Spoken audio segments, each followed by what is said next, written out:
On s'est lancé sur YouTube en décembre 2021, le 26 décembre 2021 pour être plus précise. C'était une vidéo de décoration de Noël de ma table de salle à manger avec des articles du Dollarama et du IKEA.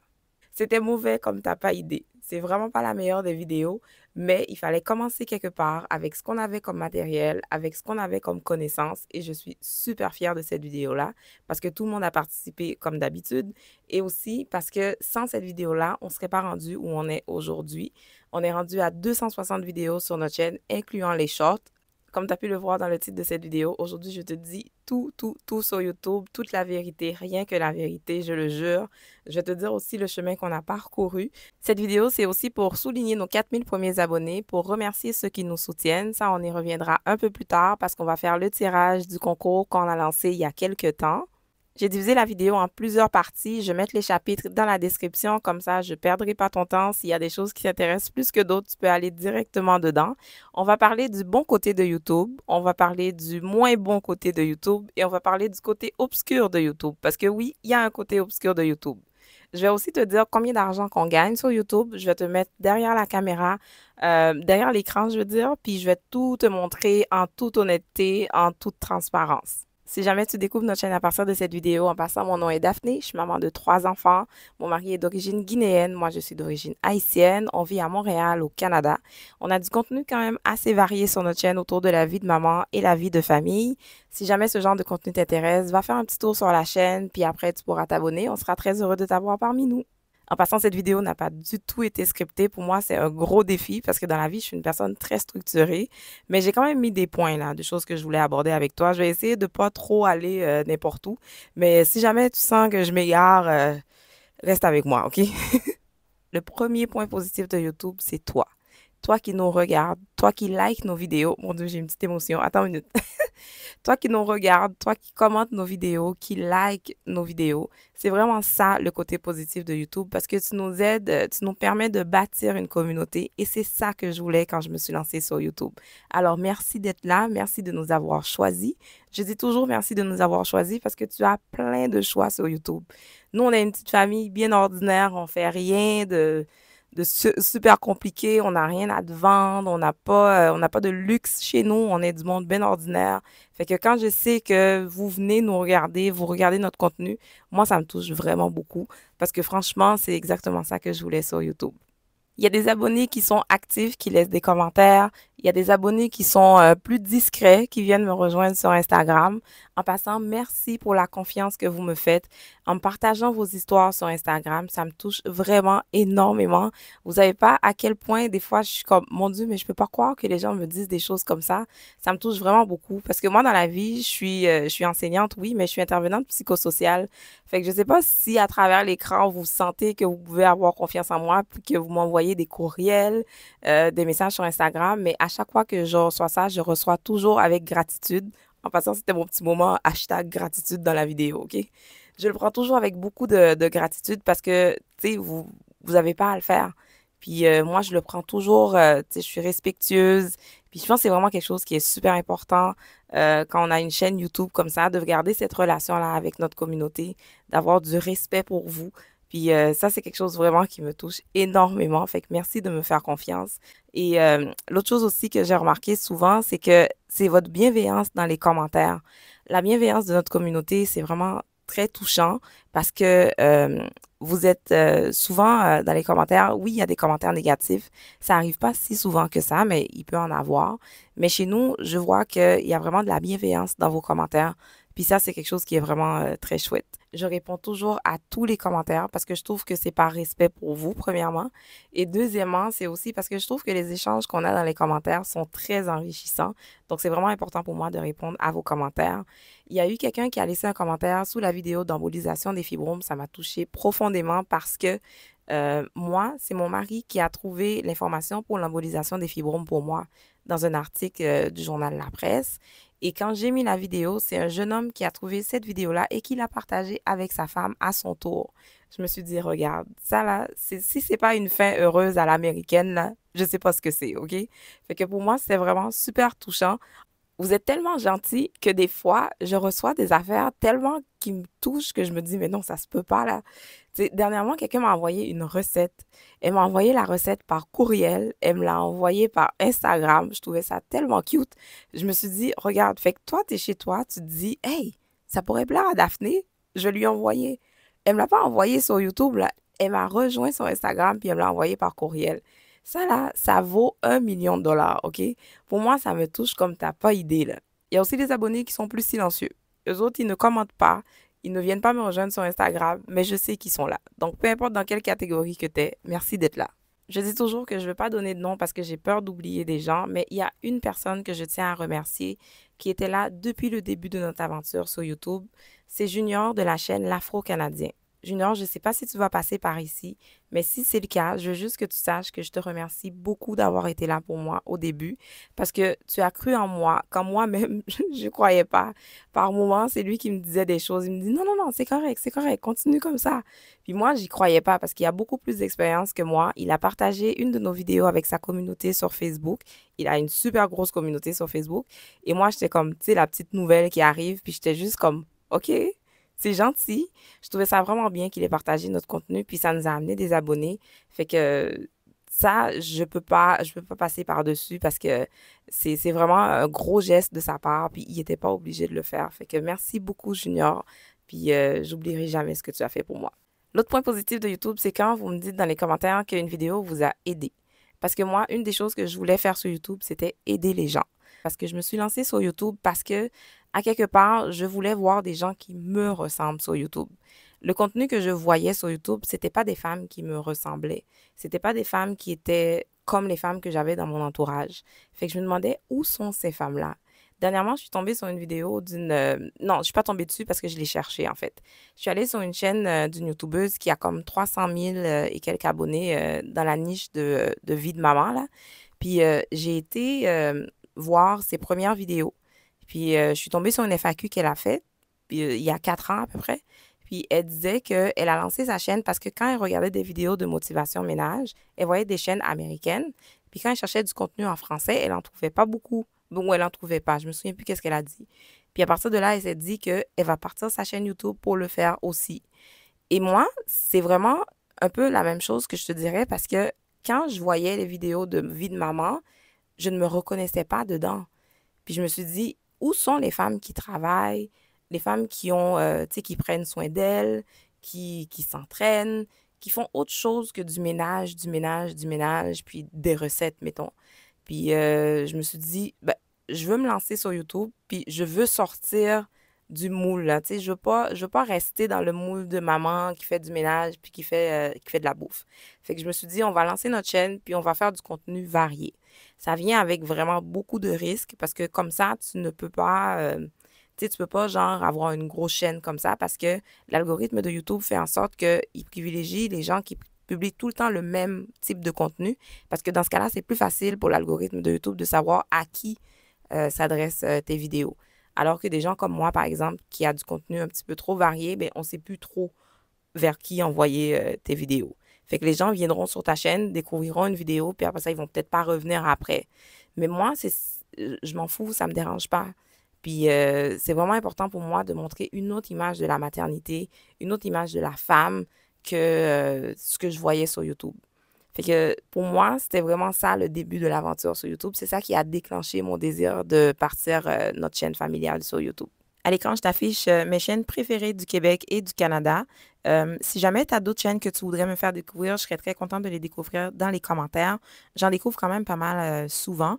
Puis l'autre passion aussi qu'on avait, nous, qu'on voulait montrer sur YouTube, c'est nos voyages au Québec. Parce que souvent, quand on voyage, on est souvent les seules familles, genre chocolat-chocolat, là, comme j'aime dire. Des fois, on voit des couples mixtes, mais c'est rare qu'on voit des couples comme nous. Fait qu'on voulait vraiment montrer ça sur YouTube pour donner le goût aux gens de voyager au Québec parce que le Québec est tellement beau, puis ça vaut vraiment la peine. On avait un autre message aussi qu'on voulait passer sur YouTube, c'est vraiment le partage des tâches, l'autonomie des enfants parce que je voyais pas ça vraiment dans les vidéos que je voyais dans mes suggestions sur YouTube. Avant de publier une vidéo, je me demande toujours pourquoi je veux publier cette vidéo. Ensuite, ce que je vais me poser comme question, c'est que qu'est-ce que la personne qui va regarder cette vidéo va retenir de cette vidéo-là? Qu'est-ce que je veux que tu gardes de cette vidéo? Parce que faire des vidéos pour faire des vidéos, ça m'intéresse pas, tu vois? J'ai toujours une idée en tête de ce que je voudrais que tu retiennes de cette vidéo.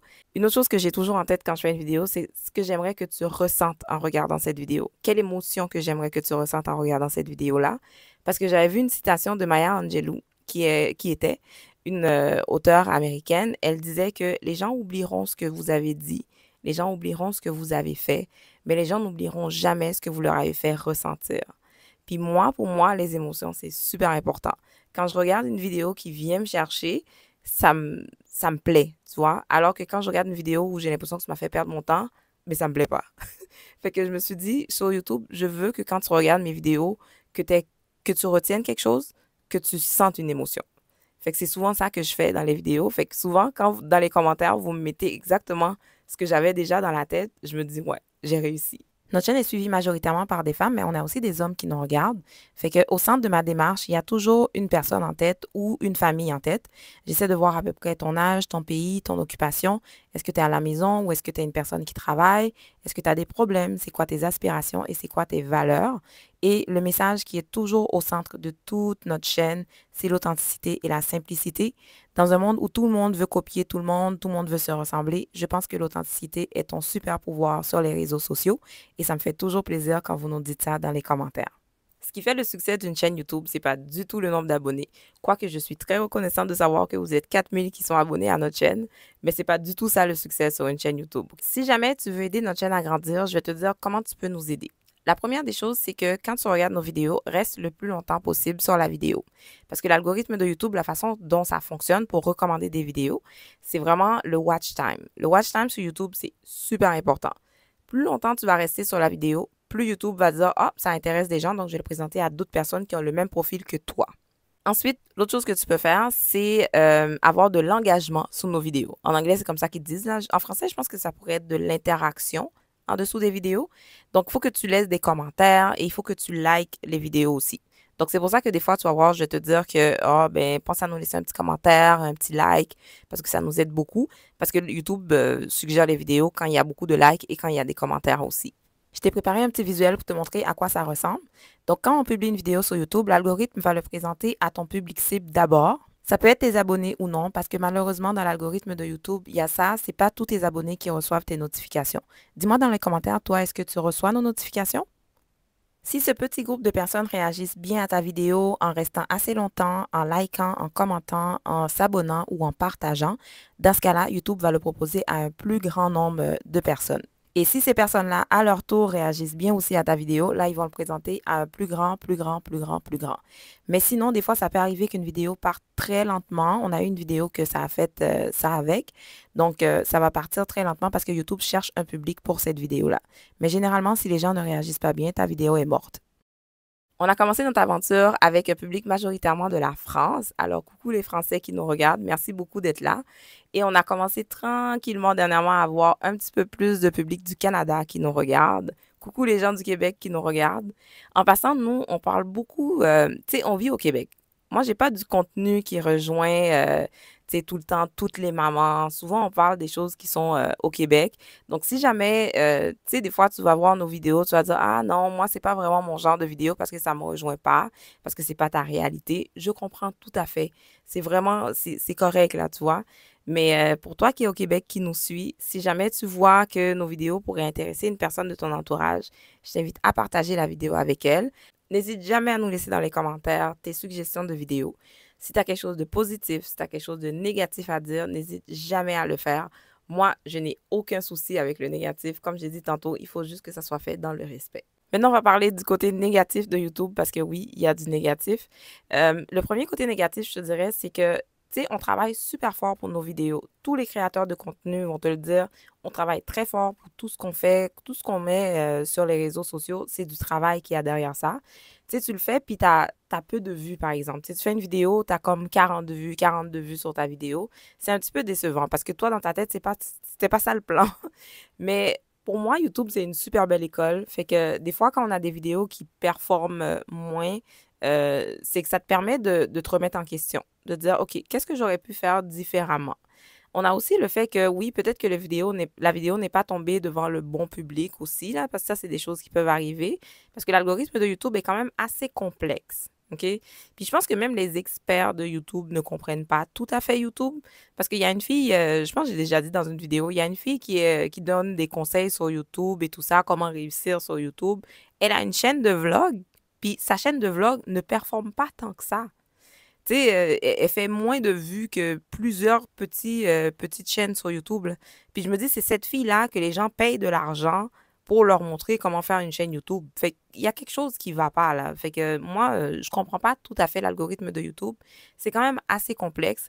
Parfois, tu vas avoir l'impression que tu as compris quelque chose, puis après ça, ça marche plus. Fait que l'algorithme de YouTube est quand même assez complexe. Fait que si jamais quelqu'un s'y connaît, là, tu me le diras, parce que moi, franchement, je suis perdue là-dedans. T'as pas idée, là.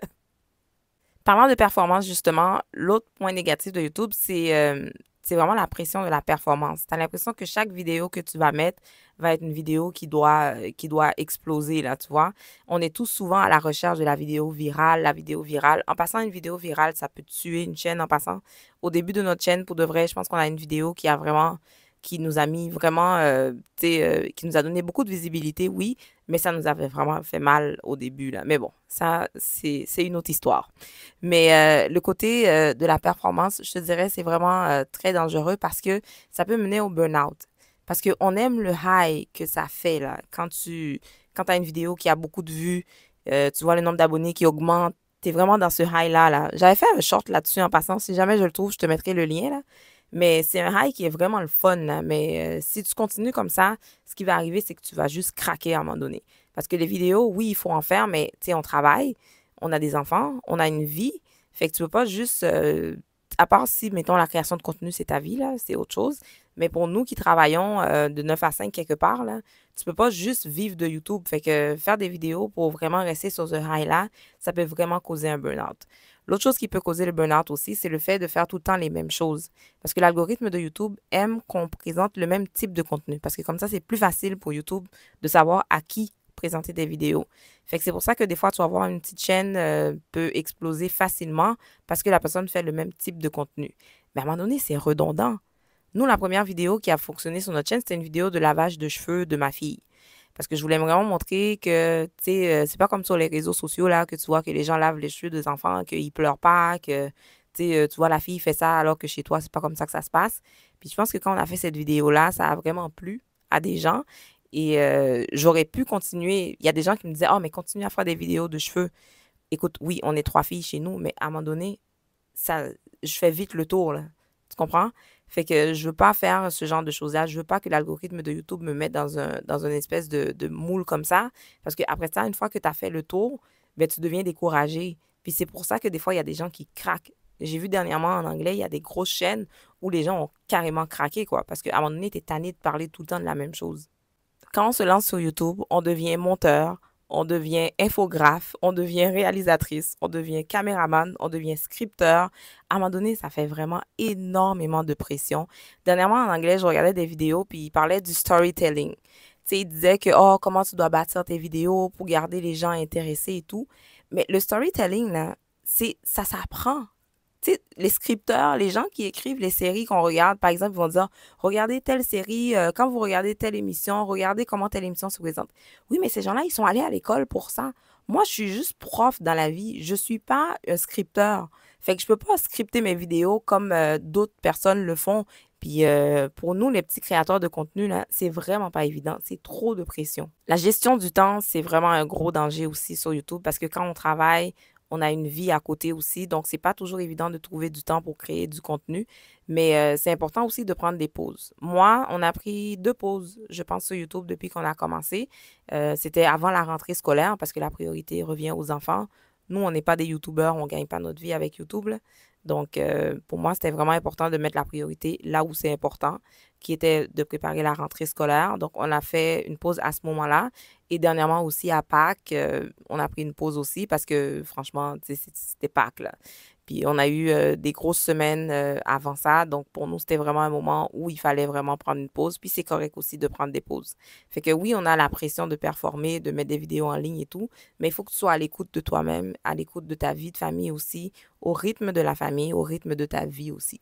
Justement, par manque de temps, moi, j'ai dû laisser tomber certaines choses. Par exemple, Instagram, je le garde juste pour communiquer avec vous en privé. Et aussi, je faisais le menu de la semaine et les spéciaux de la semaine. Ça, j'ai dû le laisser de côté, mais je vais y repenser. Bien sûr, il y a les commentaires négatifs. Heureusement, sur notre chaîne, on n'a pas eu tant de commentaires négatifs que ça. Puis, moi, les commentaires négatifs, j'ai toujours dit que j'ai rien contre quelqu'un qui n'est pas d'accord avec moi, OK? Parce que c'est correct que quelqu'un ne soit pas d'accord avec toi. Les gens ne vont pas toujours être d'accord avec toi. Puis, imagine, ce serait quoi la vie si tout le monde était d'accord avec tout le monde? Ce serait plate, tu vois?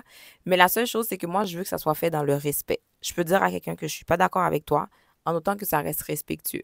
Mais si ça déborde, si ça devient comme des attaques personnelles, là, je supprime. J'ai supprimé, je crois, 2 commentaires sur notre chaîne. Un commentaire qui était un peu vraiment étrange. Mon mari m'a dit, tu perds même pas ton temps avec ce genre de personne-là. Ça vaut pas la peine. J'ai vu que la personne elle mettait toujours le même type de commentaires sur plusieurs vidéos de notre genre, là. Puis j'étais comme, OK, bon, OK. On a fait le tour, on a compris c'est qui le personnage. Fait que c'est ça. Fait que lui, on l'a supprimé, on l'a bloqué. Et après, il y a eu un autre commentaire aussi. Mais je pense que la personne ne comprenait même pas bien le français ou parlait pas bien français. Parce que la façon que c'était écrit, c'était vraiment comme juste bizarre. La personne nous accusait d'avoir acheté des abonnés. Mais tu sais, c'était même pas dans un français bien écrit. Fait que je me disais, peut-être que tu comprends absolument rien dans ce que je te dis, mais tu sais, c'est ça. Fait que cette personne-là aussi, on a juste supprimé le commentaire parce que j'étais comme, OK, toi, t'es pas bien dans ta tête, là, c'est bon. Mais sinon, on n'a pas eu tant de mauvais commentaires que ça. Mais les commentaires négatifs, c'est très difficile. Heureusement, pour moi, je te dirais, je suis le genre de personne que, tu sais, je suis correct que tout le monde ne m'aime pas. Ça me dérange pas. Dans la vie, je cherche pas à être aimé par tous parce que de toute façon, toi-même, t'aimes pas tout le monde. Tu sais, j'aime pas tout le monde, là. Fait que pourquoi moi, je voudrais que tout le monde m'aime. Dans la vie, moi, pour de vrai, si tu m'aimes pas, c'est correct. Peut-être que moi non plus, je t'aime pas. Fait que ça me dérange pas vraiment ce genre de choses-là, mais il faut que ça reste respectueux. Si t'es pas d'accord avec moi, tu me dis que t'es pas d'accord, mais tu sais, on peut parler, mais on reste dans le respect. Le côté obscur de YouTube. Là, je t'amène vraiment là dans le dark, dark, dark, darkest place de YouTube, là, OK? YouTube, ben, tous les réseaux sociaux, c'est comme ça un peu, là, je te dirais. Moi, je dis toujours, si tu veux voir la vraie nature de quelqu'un, donne-lui du pouvoir, donne-lui de l'argent. C'est là que tu vas voir qui est la personne pour de vrai. Sur YouTube, il y a des fausses amitiés. Moi, je suis une personne de nature instinctive, OK? Habituellement, j'écoute un petit peu, pas mal plus que ça, ma petite voix intérieure, mais je sais pas pourquoi. Quand je me suis lancée sur YouTube, je me suis associée à des gens que normalement, j'aurais pas dû m'associer avec eux. Puis, je le regrette. En même temps, je dis je le regrette, mais en même temps, non, parce que YouTube, c'est quand même une belle école. On apprend des choses. J'ai appris beaucoup de choses sur YouTube en dehors de la création de contenu, là. Puis ça, c'est quelque chose que je me suis dit non, plus jamais ça devrait m'arriver, là. Parce que quand ta petite voix te dit n'y va pas, alors n'y va pas. Et je te le dis aussi, si jamais toi, tu veux te lancer sur YouTube, fais attention à qui tu fais confiance et avec qui tu t'associes. Parce que ça peut avoir vraiment ça peut faire une grosse différence dans ton parcours sur YouTube. Puis ça, c'est quelque chose vraiment que je regrette un peu de ne pas avoir fait comme il faut, là. Mais là, j'ai appris la leçon, là. J'ai des bonnes femmes autour de moi. J'ai des bonnes personnes avec des bonnes valeurs, des gens qui sont là pour vraiment les bonnes raisons. Et je suis contente d'avoir ce petit groupe de femmes-là autour de moi.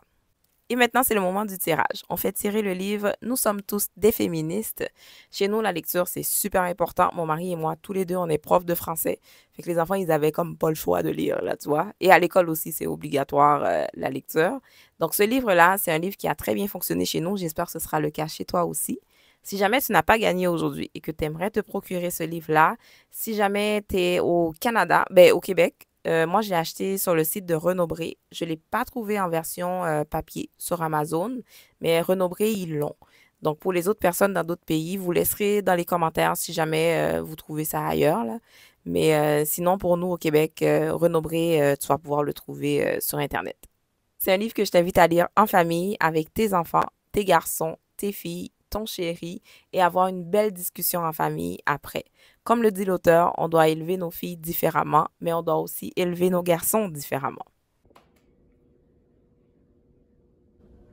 C'est bon? Mhm.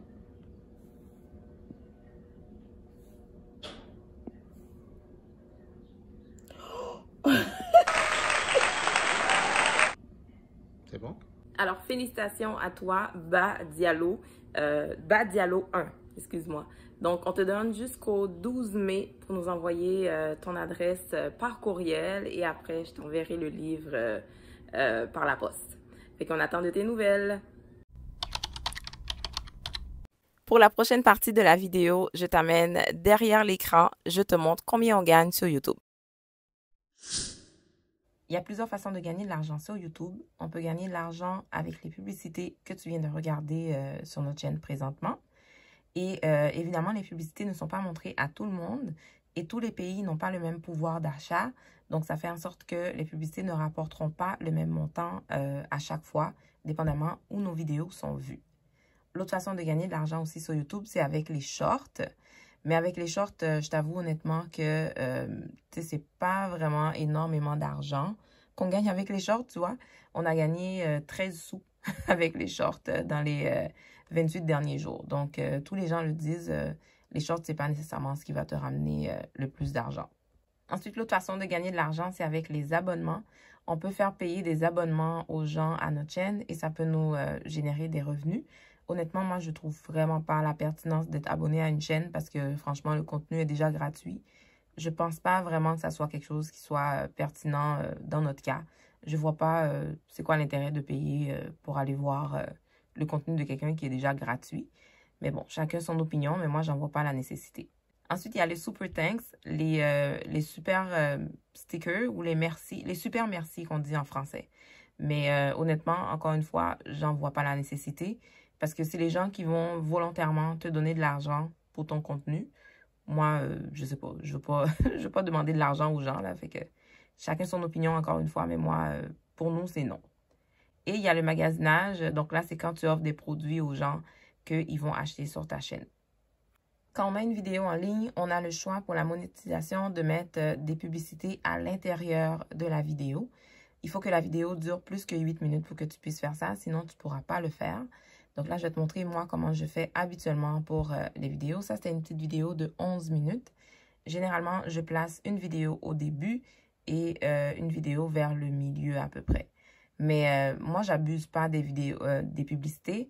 Mais il y a des gens, je sais que, par exemple, c'est une vidéo, ils vont mettre 3, 4 publicités dedans parce que plus tu mets de publicités, plus tu fais de l'argent. Mais moi, je pense aussi à l'expérience de la personne qui va regarder cette vidéo-là. Puis moi, je trouve que des fois, quand il y a trop de vidéos, quand il y a trop de publicité, ça me coupe un petit peu dans mon élan. Donc, c'est pour ça que je pense à la personne qui va regarder la vidéo. Donc, j'en mets pas beaucoup. Mais j'avoue que si on en met plus, on fait plus d'argent. Et aussi, tu peux laisser YouTube décider de placer automatiquement à quel moment où il va mettre les vidéos. Et dans ce cas-là, je te dis, il va en mettre vraiment beaucoup. Fait que des fois, tu vas voir, il y a des créateurs de contenu qui laissent aller YouTube. Et là, dans ce cas-là, ben, YouTube le place un peu comme il veut. Et là, tu fais un peu plus d'argent. Mais moi, je préfère le contrôler moi-même et ne pas en mettre trop. Quitte à ce qu'on ne fasse pas beaucoup d'argent, là.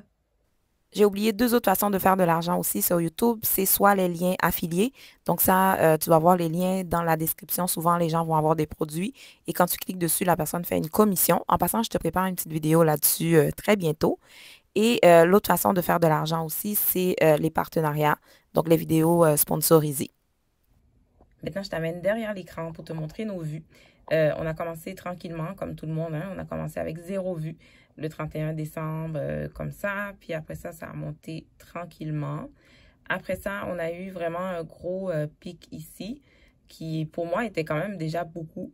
Puis après ça, notre chaîne a eu vraiment comme une grosse chute là, ici, au mois de juin 2022. Puis, comme je disais tout à l'heure, c'est difficile de faire des vidéos quand tu n'as pas beaucoup de vues dessus. C'est vraiment décourageant, mais on n'a pas lâché. Puis, finalement, tu vois, là, ça a remonté tranquillement. Puis, après ça aussi, on a eu d'autres périodes calmes et d'autres périodes où ça a remonté. On a eu un gros pic ici grâce à plusieurs vidéos qu'on a publiées. On a publié un vlog à Québec. Ça, c'est une vidéo qui fait encore des vues jusqu'à maintenant, je te dirais honnêtement. Là. On l'a publiée en juillet 2023. Jusqu'à maintenant, c'est une vidéo qui fait encore des vues sur notre chaîne. Après ça, on avait aussi une vidéo sur les astuces pour voyager en famille sans stress. On avait une vidéo de poutine aussi. On a été goûter de la poutine, je me souviens plus où. Là, je pense que c'est à Pont-Rouge ou quelque chose comme ça, quelque part au Québec. Après ça, j'avais fait aussi une vidéo sur les salades d'été à petit budget. Et après, il y a une vidéo, je pense que celle qui est en dessous. Ouais, une vidéo avec ma mère. Les vidéos haïtiennes, de recettes haïtiennes fonctionnent super bien pour notre chaîne. Je sais pas toi si tu viens de là, là. C'est une vidéo attends, c'était quoi encore? Du riz collé avec du griot.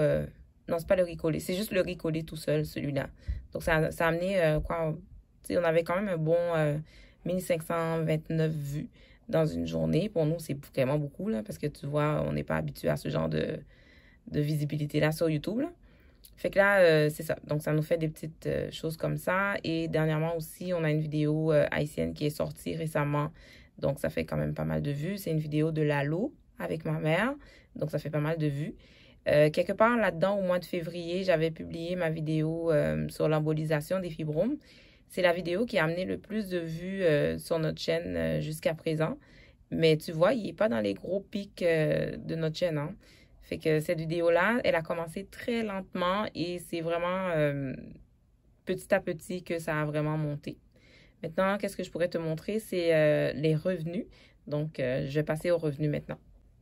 OK, maintenant pour le revenu, on a commencé à être monétisé au mois d'août. Donc, tu vois, on faisait quoi? 32 sous par jour, 40 sous, etc. Et ensuite, ça a monté comme ça tranquillement. La monétisation sur YouTube, ça varie vraiment d'un mois à l'autre. Même les grosses chaînes YouTube, là, ils le disent tout le temps. C'est comme le montant n'est jamais vraiment fixe par mois parce que ça varie selon l'argent aussi que les publicitaires payent à YouTube et d'autres choses aussi qui vont faire en sorte que ça va varier. Le plus haut montant qu'on a gagné dans une journée... il y a une journée le 22 janvier de cette année qu'on a gagné 5,92 $.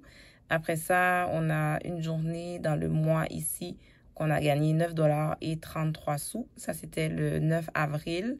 Et là, tu vois, ça baisse encore. Là, on est à 2,30 $ par jour. On va aller dans le compte AdSense maintenant pour savoir combien d'argent que YouTube nous a versé. Donc, il faut savoir qu'il faut un seuil de paiement sur YouTube pour que tu reçoives ton paiement. Donc, ici, c'est 100 $ le montant que tu dois avoir dans ton compte pour qu'il puisse te faire un virement. Donc là, ici, tu vois, par exemple, le premier virement, on a eu 2 virements jusqu'à maintenant. Donc, on a eu un virement le 22 janvier 2024 qui était à 125,50 $ et on a eu un autre virement le 21 mars 2024 qui était à 100,26 $. On a des retenues à la source américaine que je sais vraiment pas ce que c'est, pour être honnête avec toi. Parce que le truc de YouTube, pour de vrai, j'ai rien compris dans le formulaire. C'est maintenant que je viens de réaliser, parce que je viens pas vraiment souvent ici, pour de vrai, parce que l'argent de YouTube, pour de vrai, je m'en fous, là. Mais c'est ça, je viens de voir, je suis comme, hey, on a du retenu à la source américaine, j'ai pas compris pourquoi. Il faudrait peut-être que j'envoie un message au service qui aide les créateurs de contenu pour savoir c'est quoi cette affaire-là, là. Est-ce que c'est moi qui ai mal coché quelque chose? Parce que je vois pas pourquoi j'ai du retenu à la source américaine, mais bon, on verra ça à un moment donné, là. Fait que voilà. Comme on a reçu notre dernier paiement le 21 mars, je suis allée pour toi pour te montrer les 28 derniers jours, qu'est-ce que ça donne. Tu vois là, ce mois-ci, on aura probablement, on n'aura pas de paiement parce qu'on n'a pas atteint le 100 $ qu'il faut pour qu'il te fasse un virement. Donc là, tu vois, on est à 57 $ et 87 sous. Donc, on n'a pas atteint le seuil de paiement pour pouvoir recevoir un virement pour le mois d'avril. En avril, je veux dire. Avant de se quitter, je vais encore une fois te dire merci. J'espère sincèrement qu'on va pouvoir vivre encore de belles aventures avec toi sur YouTube.